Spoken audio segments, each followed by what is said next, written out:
Have you ever gotten to experience the momentary thrill of demolition?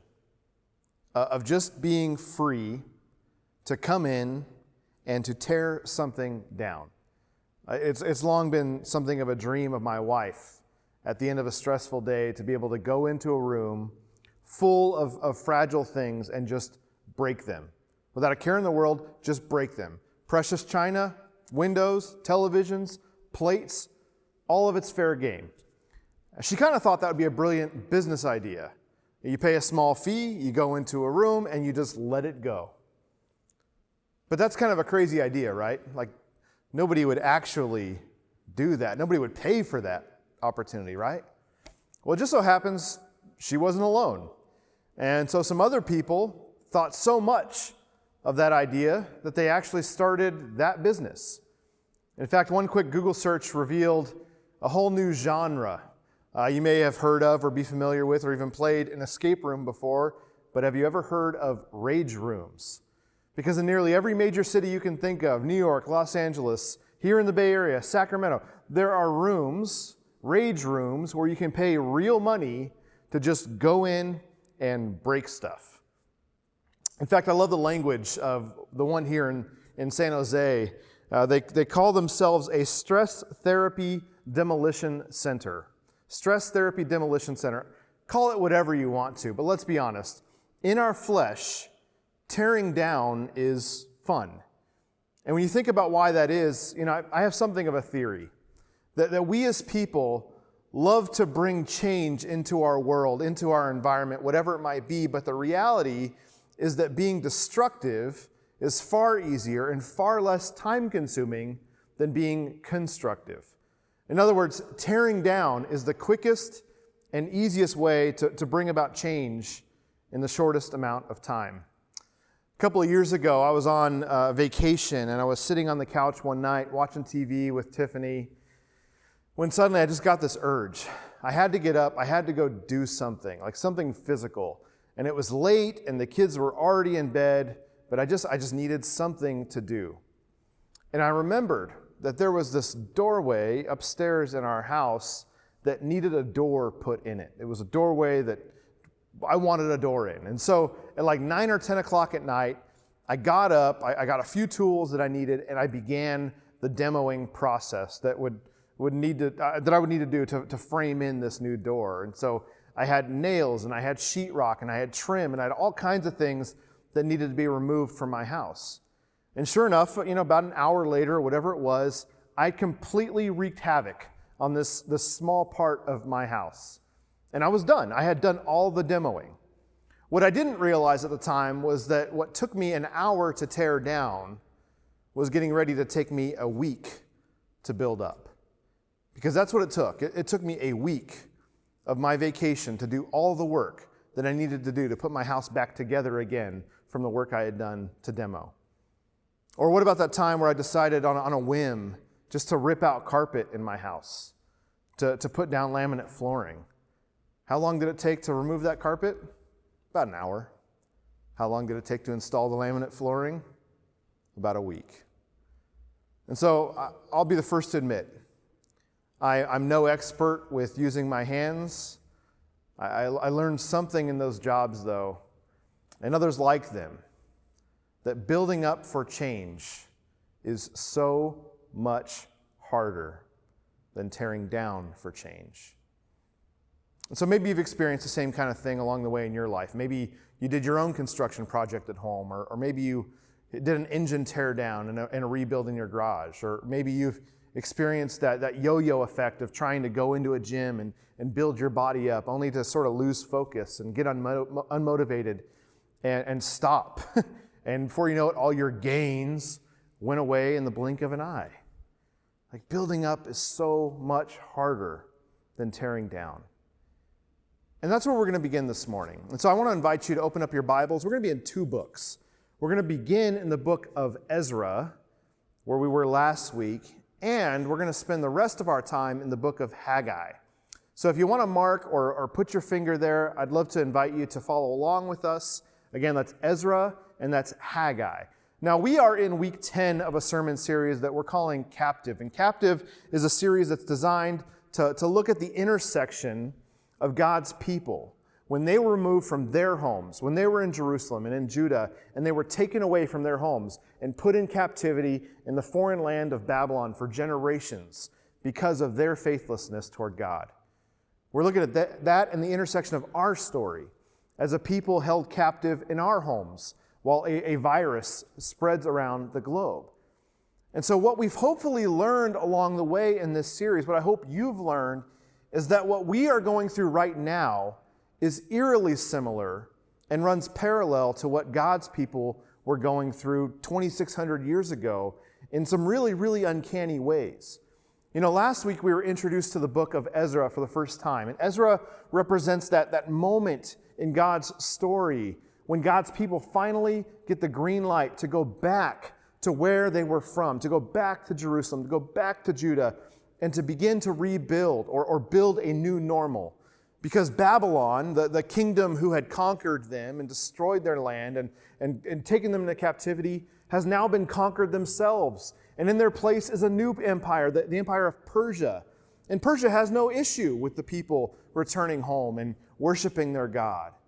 And so what we've read and hopefully realized along the way through all the reading that we've done in the prophets is that this was always part of God's plan for the people, that they'd be punished for their faithlessness in all the same kinds of ways that maybe a parent might punish their child, but they'd eventually, after about 70 years, they'd get a chance to return, to come home.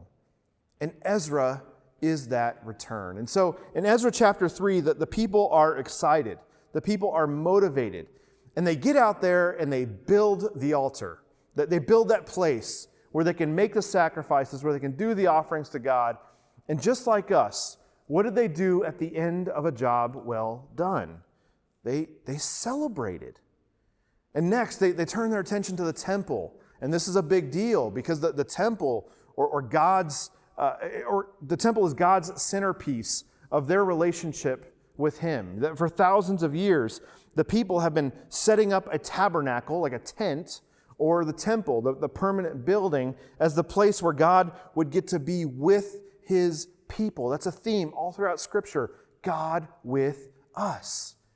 And so God's presence would literally descend as something like a cloud into their midst, and they knew that God's presence was among them. They could see it.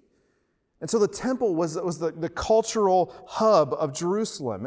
It was on a mount high up above everything. It was bigger than everything. It was grander than everything. And it was where God's people went to be close to God. Its magnificence was designed to reflect the magnificence of God, to reflect God's heavenly dwelling place.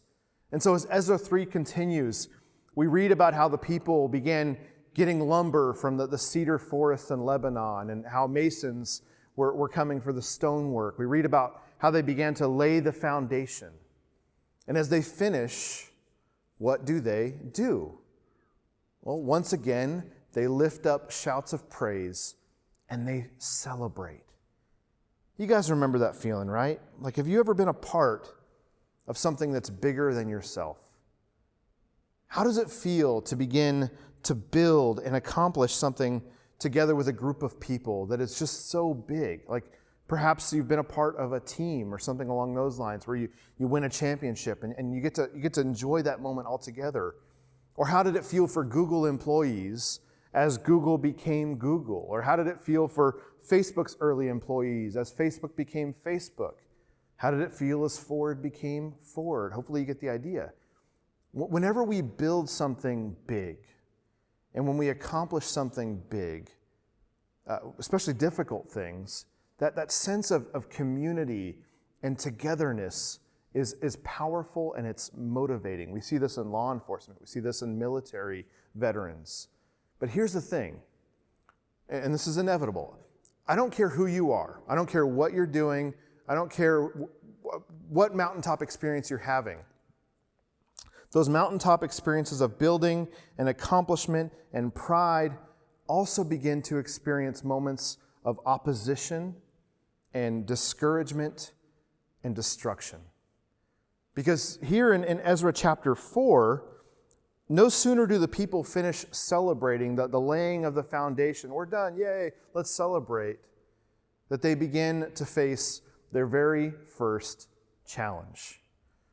And so what we read is that some of these other people who were living in the land began to hear about what was going on, and so they come to God's people and they have what seems to be a very generous message. They say, "Let us help you build, because like you, we seek your God. And we've been sacrificing to him since the day of Esarhaddon, king of Assyria, who brought us here." Hey, but we've been worshiping this guy. Now this seems like an innocent enough thing to request, right? I mean, someone's offering to help. And that's great, right? I mean, nobody wants to turn down help. Except that when you read the text, apparently not, because God's people hear this and they respond in what would seem to be a very off-putting way. They say, "You have no part with us in building a temple to our God. We alone will build it for the Lord, the God of Israel, as King Cyrus, the king of Persia, commanded us." Now, at first glance, this seems like a really odd and maybe kind of an arrogant way for God's people to respond, to be so uninclusive, until you begin to realize more about who these people are. We get a little clue about this in 2 Kings chapter 17, where we get a fuller picture of who they are. And it's here in verse 41, the very last verse of 2 Kings 17, that we get this really succinct understanding of who this group is. The text says that even while these people were worshiping the Lord, they were serving their idols. And to this day, their children and grandchildren, their descendants, continue to do as their ancestors did. And so it's not just that these opponents are being excluded in the rebuilding. What Israel, or what God's people are trying to do here, is to be committed to the purity of God's temple, to the purity of God's dwelling place. Because if you're going to continue worshiping other gods, and if you're going to continue worshiping other idols while you're worshiping the one true God, then you're going to defile this temple. We have to keep you away from that. That's their thinking. That's their mindset. And so in the eyes of God's people, this would be akin to something like prostitution, right? You can't be in right relationship with the true God if you are also prostituting yourselves to all the other gods and all the other idols. Like, you can't have two allegiances. We never can have two allegiances, and it's something that we often try to do. We try to be allegiant or serve two different masters. And so while this might have been the right decision for God's people to make, right, it's not a bad thing for them to want to not defile the temple, these others who've come to offer help have now been rejected. And they begin to do some things that are going to sound awfully familiar to our world and to our country today. It's sort of a biblical version of cancel culture. So what do they start doing? They start writing letters to King Artaxerxes, who is the new king in Persia. And they tell him that these Israelites are here in Jerusalem and they're rebuilding the city that was torn down. And they threaten. They say, if you don't stop paying, if you don't stop them, we're going to stop paying taxes. We're going to stop paying tribute. We're going to stop paying duty. And so they say, King Artaxerxes, go check the records. Go and see for yourselves, and you will see that these Israelites have always been like this. They've always been troublesome. They've always been rebellious. They've always been a problem to whatever king or whatever kingdom they were under. And so as the text continues, the king reads their letter, and he goes into the archives, and he begins studying, and he learns more about who these Israelite people are. And what he finds is exactly what the others said, that they have a long and troubled history with the kings in the area, the kings that they have served under. And so he says, in verse 21, he says, "Now issue an order to these men to stop work, so that this city will not be rebuilt until I so order. Be careful not to neglect this matter. Why let this threat grow to the detriment of the royal interests?" In other words, he says, until I say so, all work stops right now, because their work is not in our royal interest. It doesn't benefit the kingdom, and frankly, it's causing unrest. And so as chapter 4 draws to a close, we read one simple verse, verse 24. It says, "Thus the work on the house of God in Jerusalem came to a standstill until the 2nd year of the reign of Darius, king of Persia. And so the king decreed it, and the people stopped building. And if all you did was read Ezra, you'd miss some of the power and the beauty of what is about to take place in this story. Because Ezra chapter 5, verse 1, just one verse later, says something seemingly completely unimportant as the work draws to a close. It simply says, "Now Haggai the prophet and Zechariah the prophet, a descendant of Iddo, prophesied to the Jews in Judah and Jerusalem in the name of God, in the name of the God of Israel who was over them." Now, there's nothing terribly alarming or even interesting about that statement in and of itself. But the beauty of the fullness of God's word is that there's more for us to dig into. There's always more for us to dig into. And so we spent last week talking about Zechariah already. And Zechariah is a message that tells a story about God's people working through something of a false or misplaced sense of their own piety. They're wondering, they're saying like, hey, since we're here in Jerusalem already, do we still need to do all the grieving and mourning and lamenting and all that stuff that we've been doing for 70 years, for so long? Can we just stop all that stuff now? Have we appeased God in our sadness yet so that we can stop? And if you remember last week's message, God responds in this way. He asks them a question. He says, "Was it really for me that you fasted and mourned at all, or was it for yourselves?"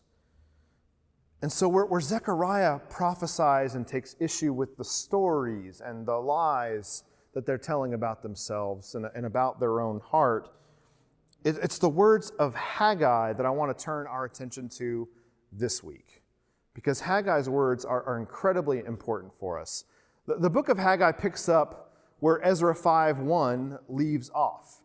And it begins this way. It says, "In the 2nd year of King Darius, on the 1st day of the 6th month, the word of the Lord came through the prophet Haggai to Zerubbabel, son of Shealtiel, governor of Judah, and to Joshua, son of Jozadak, the high priest." And so it's easy to read all that we read, or all that we read a few moments ago in Ezra, and miss the significance of the timeline. But when Ezra chapter 4 ends and Ezra 5 begins, like a lot has changed.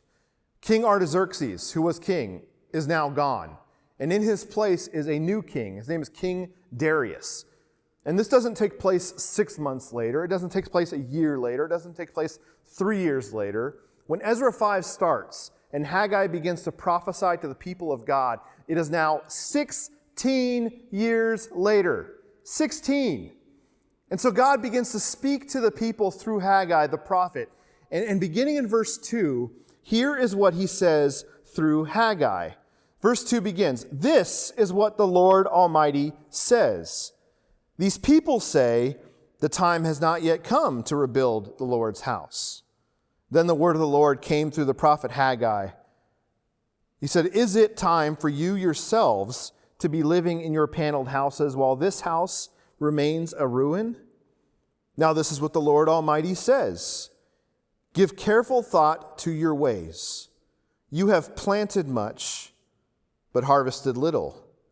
You eat, but never have enough. You drink, but never have your fill. You put on clothes, but are not warm. You earn wages, only to put them in a purse with holes in it." And so in other words, God is looking at the state of his temple in Jerusalem, and he sees a different spirit. He sees a different passion at work in the people's lives than the passion they once had. Because you remember, 16 years ago, what were these people doing? 16 years ago, they were building the altar and celebrating. 16 years ago, they were laying the foundation and they were celebrating. But something has changed within them. And where joy and enthusiasm and excitement once resided in their heart, there's this new spirit, this new attitude that has seized them. And it's in our world today. We call this apathy. And apathy is that complete and total lack of interest or of concern. In this case, It's a lack of interest or concern for God's dwelling place. They are completely apathetic about it. And as soon as they faced opposition, and as soon as building began to get difficult, what did God's people do? They folded their hands and they went home and they began to just live their own lives. And what you can begin to see as you read between the lines here is that anytime someone might have come along and suggested, like, hey, maybe we should finish the temple, there was a common reply, almost on repeat. The time has not yet come. The time has not yet come. The time has not yet come. It's like they were saying, not yet, not yet, not yet. And so I kind of laugh because, ladies, this has men written all over it, doesn't it? Because there's a reason that men have the reputation we have, isn't there? We love to start things, but finishing things is like a whole different story. And so if you're a wife or a husband, you know exactly what I'm talking about here.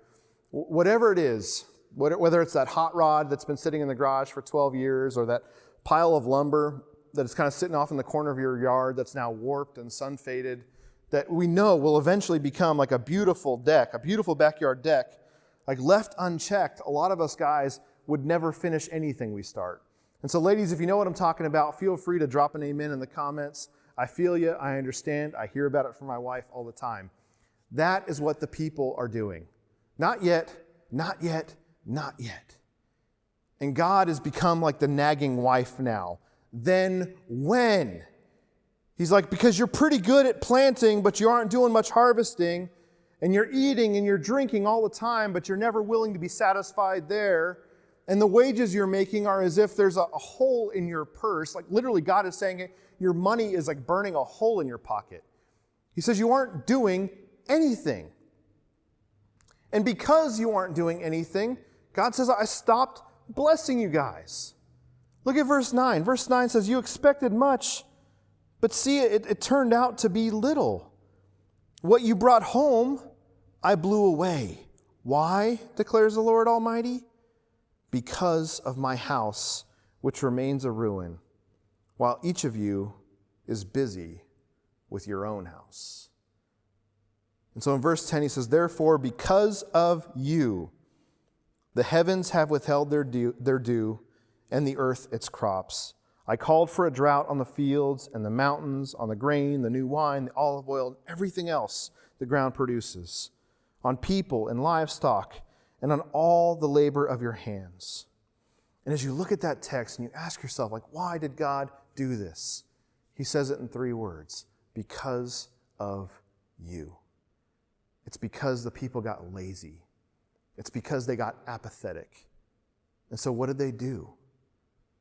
Each of them got busy with their own house. That's what they began to care about.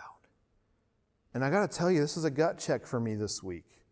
Many of you know, if you know me at all, we just moved, we got a new house, and during this whole shelter-in-place thing that we're in, we've spent a lot of our free time unpacking and painting and cleaning and planting and weeding and uprooting. Like, we've had ample opportunity to be busy with our own house. But it's verses 7 and 8 that form the basis for what God is calling on his people to do here. First, he says, give careful thought to your ways. That's the second time he said this. In other words, you better be thinking about the way that you are living your lives. And then he continues in verse 8 with this. He says, go up into the mountains and bring down timber and build my house, so that I may take pleasure in it and be honored, says the Lord. And there's 2 words here that I want to draw your attention to. I want you to underline these, highlight these, whatever you might have. Mark these in some way. But there are 2 action words in God's command to his people here. The first one is the word go, and the second is the word build. Go and build. Why? It says here, so that God will be honored. You remember Zechariah last week? We talked about it a moment ago. Like, the people were pretty good at honoring God with their words, But God says deep down, he says, what you guys are doing, what you're talking about, like, that's not even for me. That was for you. And the same heart is evident here with their actions. They spent 16 years talking, but 16 years doing nothing. And God is here to remind them if they really wanted to honor him, they would get off their couches and they would go build. Couches is the nice word there. Guys, it's awfully tempting to read these words as Christians and assume that these are words for a different people in different circumstances in a different time. But I want to remind you again, there is nothing new under the sun. What has been will be again. What has been done will be done again. So just because our faith isn't anchored by a literal temple in Jerusalem anymore, does not let us as Christians off the hook from giving careful thought to our ways. And so while I think that Haggai is a message that Christians absolutely need to pay attention to in any time, there may not be a time that is more relevant than the one that we are living in right now, at least in our lifetime. It has never been more convenient in our entire lifetime for a Christian to be, as verse 9 here says, busy with his own house. It has never been more convenient to be busy with our own houses. Case in point, you can't buy yeast in the store right now because people are busy making bread. And you can't buy sewing machines in the store right now because people are busy sewing. And you can't go and buy computers because people are busy on computers. And so the idea of living out our faith and living as the kind of disciple-making Christians that Jesus has called us to be has never been more convenient to just blow off and say, hey, the time has not yet come. The time has not yet come. The time has not yet come. Those are awfully convenient words and thoughts to have right now. This just isn't the time for that sort of thing. Guys, the temple of God never went away. It never went away. Even today, the temple is there. What did it do? It changed. And it got more significant than it ever was before because as Paul begins to explain to the church in 1 Corinthians, the temple, the place where God's Spirit now dwells, is not a building built by human hands. Where is it? It's in you. And it's in me. And it's in every other believer in Jesus Christ on earth. And so this is the only time you'll ever hear this California boy say this word, but the temple of God is y'all. It's us. Look at 1 Corinthians chapter 3, verse 16. Paul says, don't you know that you yourselves are God's temple and that God's Spirit dwells in your midst? If anyone destroys God's temple, he says, God will destroy that person. For God's temple is sacred and you together are that temple. It doesn't say we're a bunch of little temples. It's in our togetherness that we form God's temple.